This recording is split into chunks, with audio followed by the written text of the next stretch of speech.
Hey, welcome to episode Teetotaler Thursday with me, Chad of Chad's Beer Reviews. Got another in the years beers. This is the classic pale years 0.5 ABV. Just want to bring up the website real quick. So it says brewed like the early craft classics Cascade, Citra, and Centennial.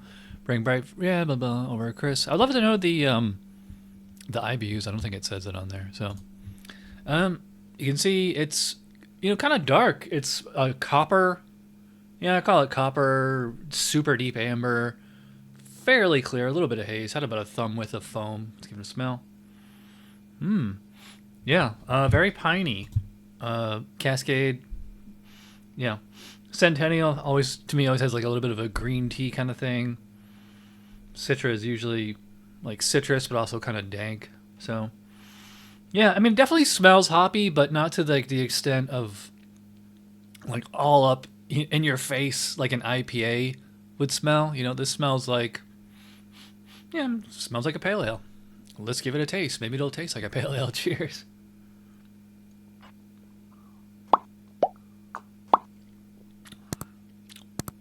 Yeah. Okay, this does have a little bit of the non-alc twang. What I liked about the Pilsner is that it didn't really have that.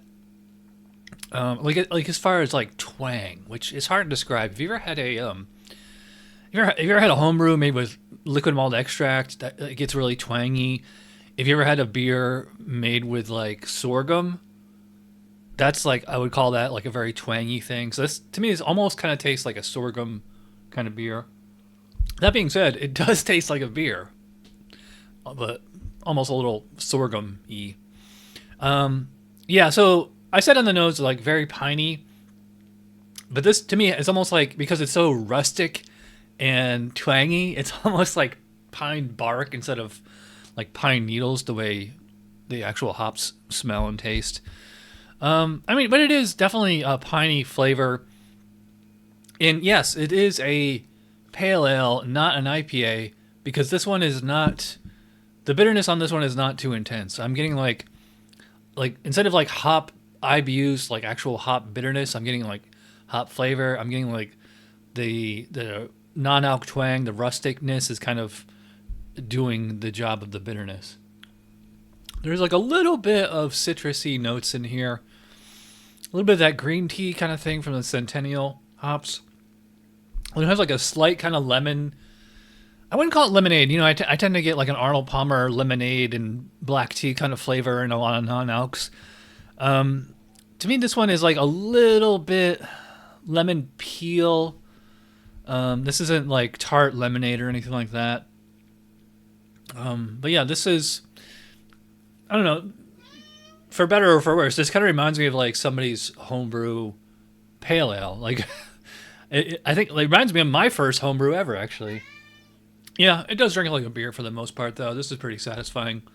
It's actually pretty flavorful, too. A lot of non-alcs are, can either be really bland or just like super, super twangy or something. This started out pretty twangy, but it's, now that I'm like getting towards the bottom, like the hops are like really taking over. I also like this and like the Pilsner. I haven't tried the Belgian wit yet. All these beers have been really easy to drink. You can see I'm just like, there's like one or two more sips left on here to go. It's actually, for a hoppy beer, it's actually pretty refreshing. Yeah, mouthfield's pretty light. I'd probably put it like medium light, maybe even straight up light. Carbonation, moderate, maybe moderately high. Very crisp. Yeah, clean texture on this one. This is not a thick, sticky, creamy thing or anything like that. It's very crisp. I think the hops and like the just kind of general twanginess kind of linger. So it feels like this beer is probably a little bit more bitter than it is. It kind of reminds me of like an old school East Coast IPA, but like not quite as bitter or not quite as like not as high IBUs. I'm surprised they didn't go with like a more West Coast like citrusy or tropical kind of thing. But yeah, this is.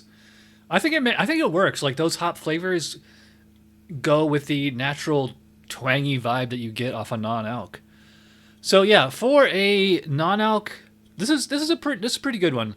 I think you give the Pilsner an 8. I'm gonna give this an 8 as well. I'll have no trouble drinking the other 5 or however many left in the fridge. By the way, this was sent to me from the brewery or their marketing rep, so full disclosure there. All right, so we got one more left. I will see you guys next Thursday for the Belgian Wit. Cheers.